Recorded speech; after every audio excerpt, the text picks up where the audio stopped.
Bom dia, pessoal, vamos fazer uma primeira experiência aí de vídeo, aula com vocês. Se isso aqui não sair muito bem, eu vou tentar fazer no computador mais tarde, mas vamos ver se aqui vai sair melhor. Então a primeira parte da aula de hoje, nós vamos fazer um comentário aí sobre os conceitos que vocês deveriam ter procurado. Eu até coloquei aqui uns quadrinhos pendurados aqui junto dos livros, né, para vocês conseguirem ver. Vocês estão vendo. Estou tentando mostrar para vocês. Tá? São os conceitos que vocês receberam dias atrás, que agora eu vou destrinchar um pouco com vocês aí. Tá? O primeiro deles é o cunhadismo, né? Cunhadismo, que é um termo, um conceito que tem a ver com a cultura tradicional das tribos tupi-guaranis, que eles tinham o costume de, assim, quando chegava um homem na tribo, eles entregavam uma das mulheres para ser a mulher dessa pessoa, desse homem que chegava na tribo. E por isso esses homens tinham uma relação de parentesco com os homens da tribo. Então eles se tornavam um cunhado. Aí vem o termo cunhadismo, e até uma questão curiosa, né? A palavra cunhado na língua tupi-guarani é tabajara, né? Que é um nome até, alguns anos atrás, até a gente ouvia mais esse nome nas ruas, aí haviam homens, né, que tinham o nome tabajara. O cunhadismo era uma forma de conseguir ter uma relação, né, próxima com as pessoas, os estranhos que chegavam na tribo. E no final das contas, os portugueses se aproveitaram dessa prática do cunhadismo para ganhar uma relação mais próxima dos índios e com isso também conseguir as relações, no caso aí de comerciais, né, como é o caso aí do escambo, né, que o cunhadismo possibilitava que isso funcionasse de uma forma mais adequada. Próximo tópico aí que vocês têm anotado, eu não vou mais mostrar para vocês ali a folhinha, vou ficar mais comigo mesmo aqui. Vou até colocar isso paradinho aqui para vocês me enxergarem, né? O próximo tópico é a carta de doação foral, né? Carta de doação e foral são dois documentos que o capitão donatário, quando recebia a capitania hereditária, recebia, né? E a carta de doação nada mais é do que a carta em que ele recebe as terras, né? Terras que muito provavelmente ele não tinha a menor noção do tamanho que tinham, né? Basta lembrar que tinha algumas capitanias hereditárias que tinham praticamente o tamanho de Portugal, eram maiores do que Portugal, né? Enquanto que outros recebiam essas cartas de doação, essas capitanias, em lugares menores, em ilhas, em outros locais. Basta lembrar que Fernando de Noronha foi um capitão donatário, né? E até hoje a ilha que ele recebeu como capitania ainda permanece com seu nome. Lembrando também que as únicas duas capitanias que tiveram sucesso, capitanias hereditárias que tiveram sucesso, foram as de Pernambuco e São Vicente, justamente por terem a presença dos capitães donatários. O foral era uma espécie de carta de obrigação, né, uma espécie de documento que explicava quais eram os deveres, quais eram as funções dos capitães donatários. Lembrando também que essas capitanias hereditárias, fosse cumprir tudo que estava ali dentro do foral, né, elas teriam conseguido povoar o Brasil de uma forma muito diferente. Mas é lógico, né, que pelo tamanho, pela imensidão do território que eles estavam recebendo, aquilo era humanamente impossível, né, para qualquer nação europeia naquela época fazer uma colonização da forma como estava exposta no foral, na forma como estava programado dentro da ideia das capitanias hereditárias. O próximo tópico que vocês têm anotado aí é o sistema de plantation, né? Não é PlayStation, plantation, certo? O sistema de plantation, a gente já conversou sobre isso na sala de aula. Basta lembrar que ele era baseado num tripé, né? E esse tripé ele funcionava com a mão de obra escrava, né? Ele funcionava com um latifúndio, uma larga propriedade de terras, e ele funcionava também com uma monocultura, né, no caso aqui do Brasil, a monocultura da cana-de-açúcar. Mais adiante a gente vai ter o mesmo sistema transplantado para a produção do café. Na época do século XIX, era o mesmo sistema, mesmo funcionamento, latifúndio, a grande extensão de terra, o escravismo, né, mão de obra escrava fazendo esse sistema funcionar, e a monocultura, no caso primeiro da cana-de-açúcar, depois do café. Lembrando também que esse sistema, ele na prática existe até hoje. Basta trocar o escravismo por mão de obra barata. E tem que lembrar também que ele é um sistema ainda não mecanizado, ele é um sistema não modernizado, ele é um sistema que precisa de uma larga quantidade de mão de obra, e até outra questão também é o grande espaço latifúndio é necessário, porque sempre é preciso renovar as terras que estão sendo usadas. As terras mais improdutivas são deixadas de lado, é feita uma nova derrubada de mata, um novo sistema, uma nova roça é aberta a partir do momento que as antigas lavouras vão perdendo a produtividade. O próximo tópico, as características da sociedade açucareira, né? É a formação que vocês encontraram ali na apostila da sociedade açucareira. Lembrando que é uma sociedade patriarcal e rural.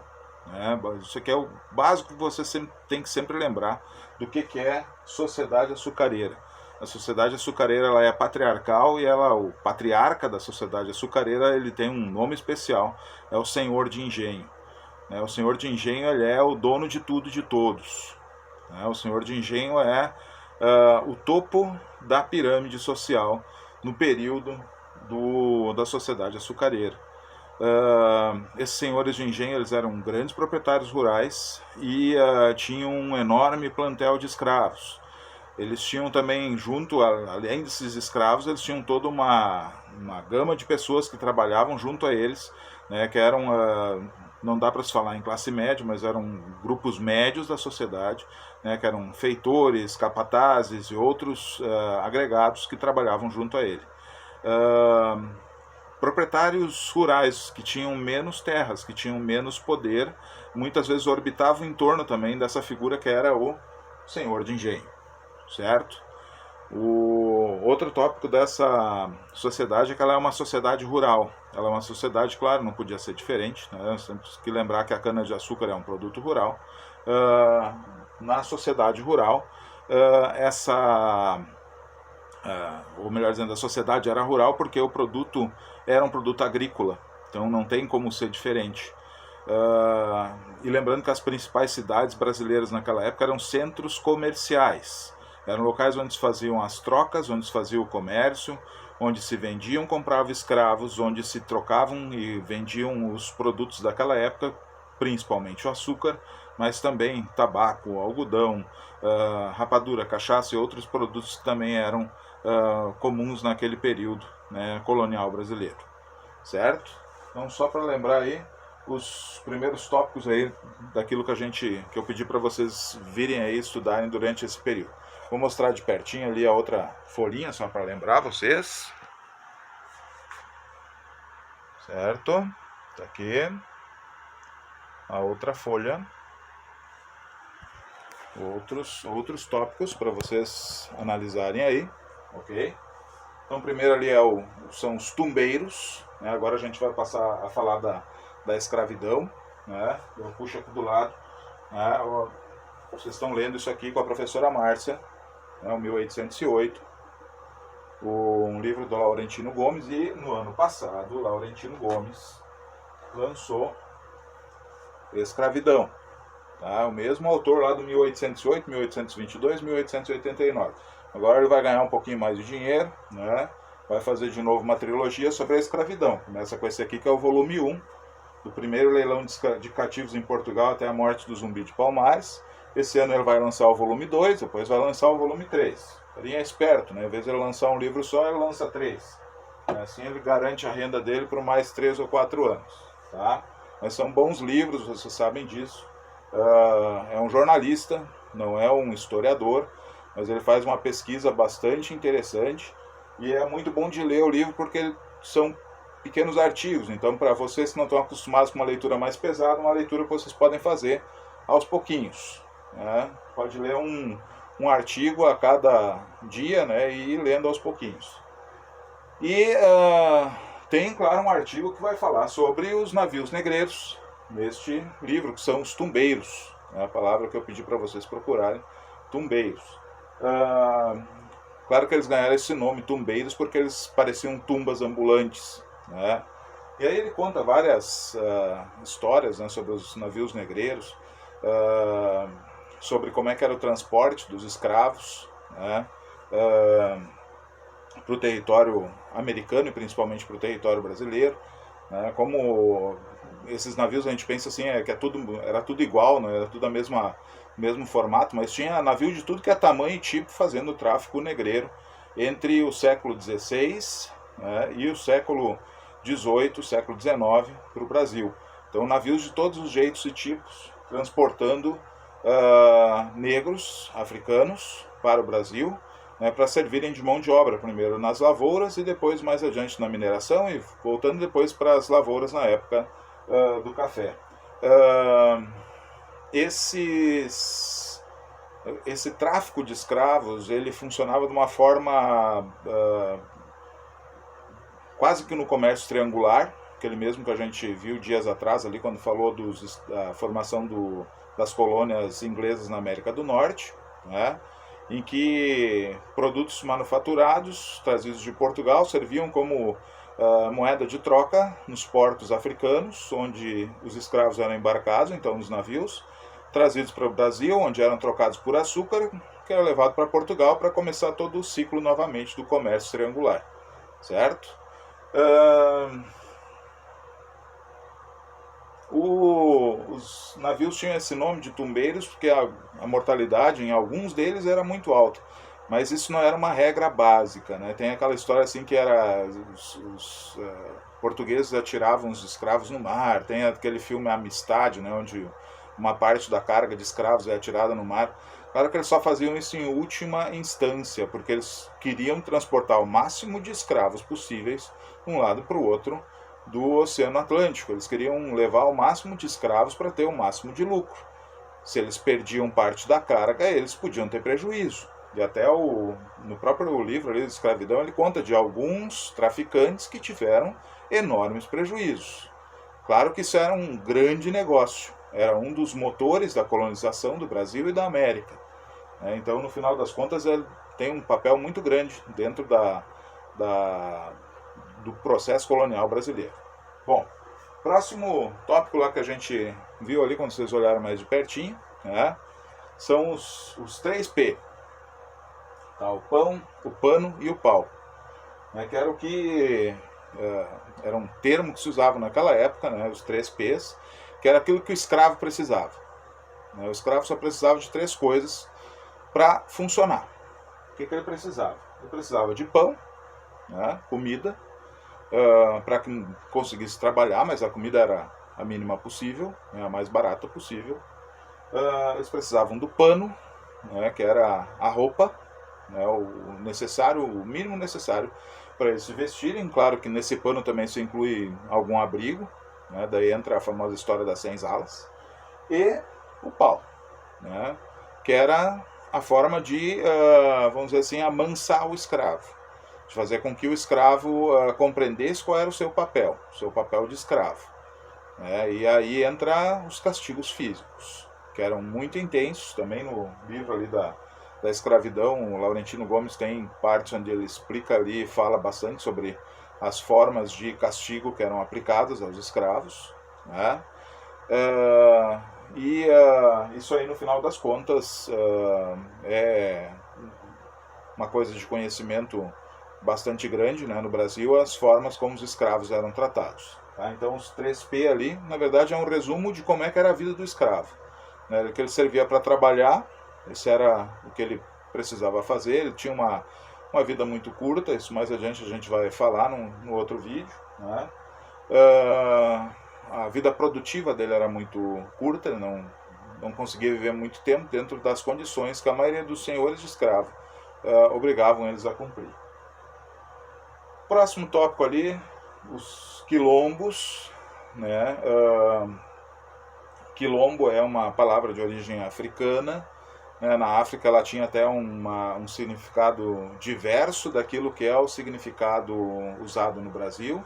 No Brasil vocês sabem disso, no Brasil a palavra quilombo, ela se refere ao local onde os escravos fugidos se refugiavam, se escondiam dos seus captores, dos seus senhores.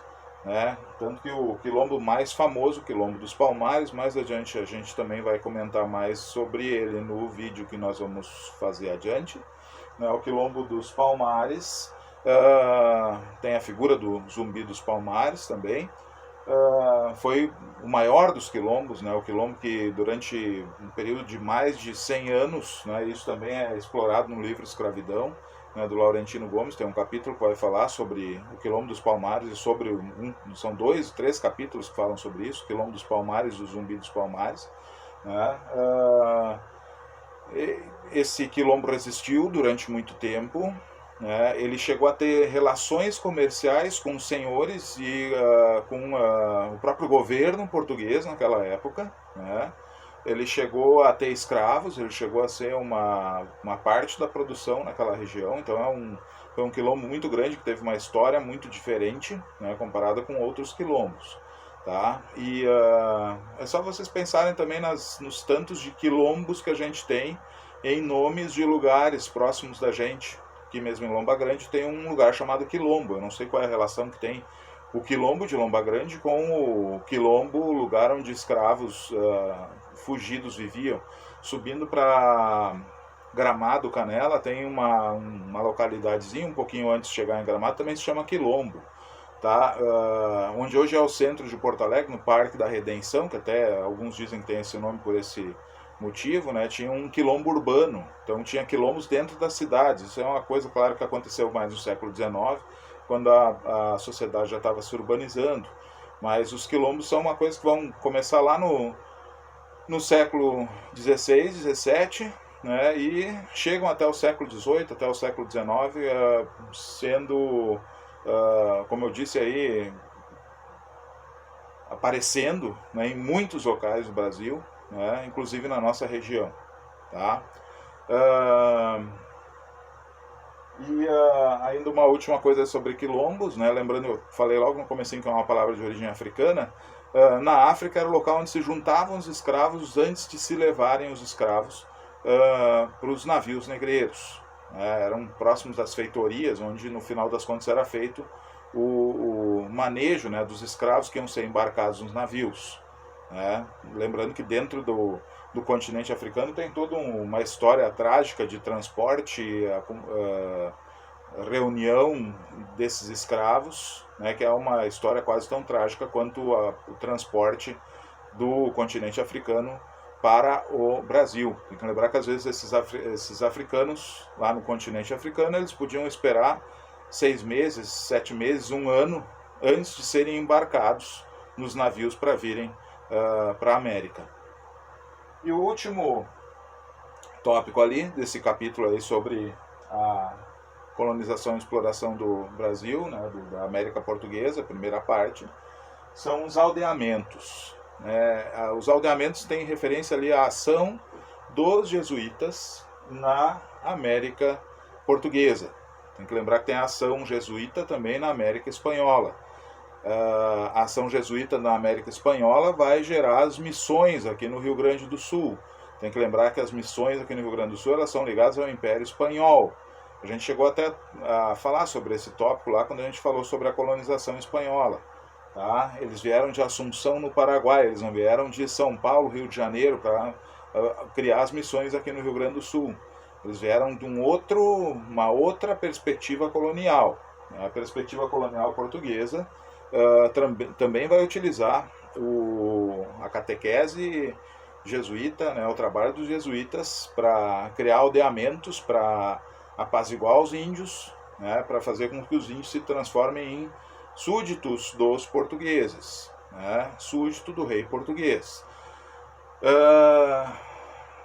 Outra questão também, dentro dos conflitos que sempre são intensos entre portugueses e espanhóis, os os bandeirantes, os portugueses, os mamelucos portugueses, né, eles vão ter nas missões um inimigo, né? Os espanhóis, os missionários espanhóis, eles são inimigos dos portugueses.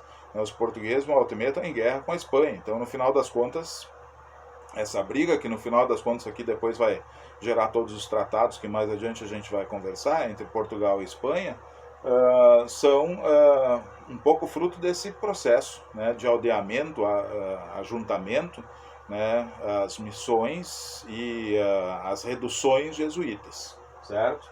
No Brasil, essa ação jesuíta ela vai ter um aspecto diferenciado, né? Eles não vão criar como se criou aqui no Rio Grande do Sul, Sete Povos, toda aquela região das missões ali que vocês bem conhecem, muitos já ouviram falar e já devem ter visitado até, né, de São Miguel, São Borja, São Nicolau, de Santo Ângelo, né, essas reduções, essas cidades, né, que foram criadas nesse formato, no Brasil não foi nesse formato que foi criado, mas os jesuítas estão por trás da criação de importantes cidades brasileiras, entre elas a principal e mais importante cidade brasileira, né, a cidade de São Paulo, que foi fundado, até hoje ainda tem lá o centro formador da cidade de São Paulo, o pátio do colégio, né, que era um colégio jesuíta. Né, os jesuítas estão por trás da fundação de várias cidades brasileiras, né, não no formato das missões, reduções, como a gente tem aqui no Rio Grande do Sul, na Argentina e no Paraguai. A gente tem que lembrar, na Argentina e no Paraguai não tem ruínas de missões, tem umas que estão inteiras ainda, né? São um formato diferente daquelas reduções, dos colégios e das formações jesuítas que tiveram aqui no Brasil. É um outro processo, tá? Então isso aí para explicar para vocês as palavras, os conceitos que eu pedi para vocês procurarem aí na apostila, na semana passada, aí, no começo da quarentena. Tá? E logo a seguir a gente vai continuar desenvolvendo alguns desses tópicos um pouquinho mais. Certo, pessoal?